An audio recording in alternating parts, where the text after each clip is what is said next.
Morning kids, Hindi की class में आपका स्वागत है। आज हम कक्षा 4 में पार्ट 3 की रीडिंग करेंगे। ओके, पार्ट 3 है हमारा शेख चिल्ली का सपना।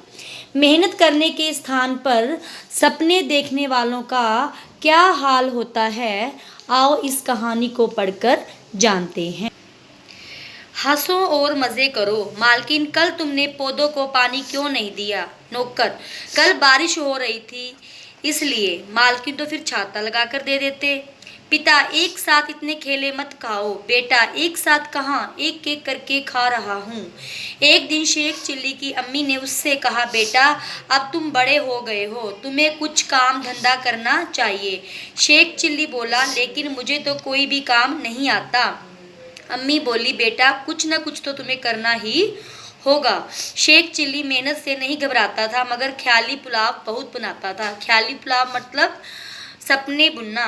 मस्ती में झूमता हुआ वह बाहर निकल पड़ा। रास्ते में एक सेठ अंडों का टोकरा पकड़े परेशान हालत में खड़ा था। उसने शेख चिल्ली को देखते ही कहा, ए भाई, इस टोकरे को मेरे घर तक पहुंचा दोगे तो तुम्हें 2 अंडे दूंगा।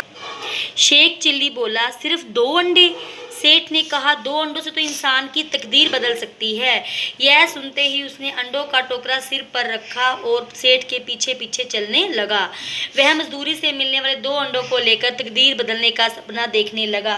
वह सोच रहा था, सेठ मुझे 2 अंडे देगा, अंडों से चूजे निकलेंगे। चूजे क्या होते हैं बेटा? मुर्गी के बच्चे, जो बड़े होकर मुर्गे या मुर्गियां बनेंगे। मुर्गियां और अंडे देंगी, जिनसे और चूजे निकलेंगे। इस तरह मेरा एक बड़ा मुर्गी घर बन जाएगा। मुर्गी घर बेटा जहां मुर्गियों का पालन किया जाता है।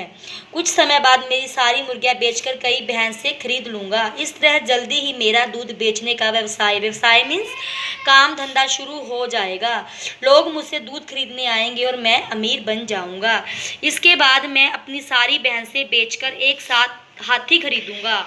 लोगों को उसकी सवारी करवाऊंगा और पैसे इकट्ठे करके एक और हाथी खरीदूंगा। फिर उनके बच्चे होंगे। धीरे धीरे मेरे पास बहुत से हाथी हो जाएंगे। उन्हें मैं राजाओं तथा महाराजाओं को बेचूंगा और खूब सारा धन कमाऊंगा। शेख चिल्ली का सपना अभी भी चल रहा था। उसने सोचा, मैं हाथी बेचकर हीरे का व्यापार करूंगा और बहुत सारा पैसा कमाकर शानदार महल बनवाऊंगा। फिर मैं शादी कर लूंगा। फिर बच्चे होंगे, वे लाड़ प्यार से मेरे सिर पर चढ़ेंगे। जब ज्यादा तंग करेंगे तो मैं उन्हें यूं झटक दिया करूंगा। यह सोचते हुए शेख चिल्ली ने अपने सिर पर रखे टोकरे को झटके से सामने फेंक दिया। सारे अंडे टूट गए। अंडों का टूटा हुआ देखकर तो उसका कलेजा मुंह को आ गया। कलेजा मुंह को आना, बहुत ज्यादा दुखी होना। सेठ ने पलट कर देखा और आग बबूला होते हुए बोला, मूर्ख, यह क्या किया? 100 रुपए के अंडे तोड़ दिए।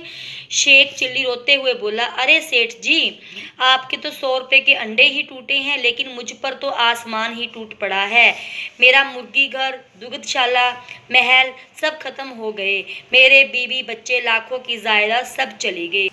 बेटा, हमें ये कहानी पढ़कर क्या शिक्षा मिलती है कि हमें सपने नहीं देखने चाहिए, बल्कि मेहनत करनी चाहिए। जो मेहनत करते हैं वही इंसान आगे ज़िंदगी में कामयाब होते हैं। तो आपको भी मेहनत करने का प्रण लेना चाहिए। ओके, थैंक्स बेटा।